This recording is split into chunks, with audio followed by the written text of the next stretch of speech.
मोड आलेले मूग, हिरवे चणे, 1 चमचा बेसन, 1 चमचा तांदळाचं पीठ, चवीप्रमाणे मीठ, 1 चमचा हळद, जिरे पावडर, धणे पावडर, काश्मीरी लाल मिर्च पावडर हे सगळे पदार्थ एकत्र करून मिक्सरमधून छान बारीक वाटून घेतलेले आहेत.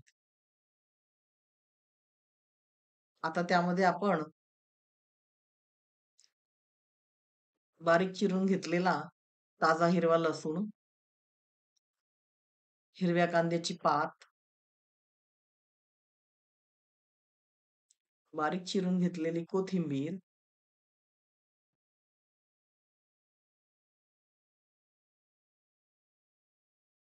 बारीक चिरलेला कांदा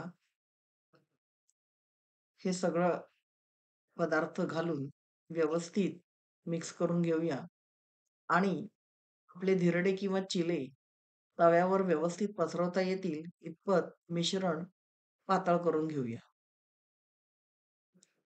त्यासाठी मी थोडंसं पाणी टाकलेलं आहे.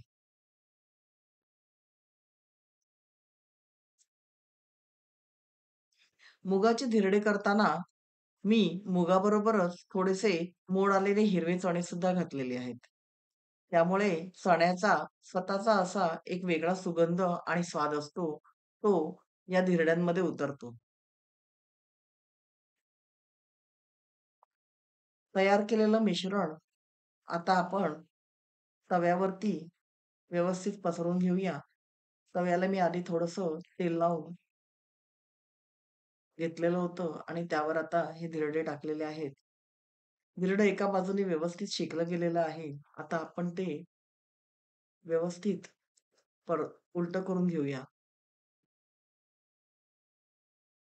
छान असं परतलं गेलेलं आहे. आता आपण दुसऱ्या बाजूनी सुद्धा परतलं, की आपला आजचा पदार्थ छान चविष्ट असा तयार झालेला आहे.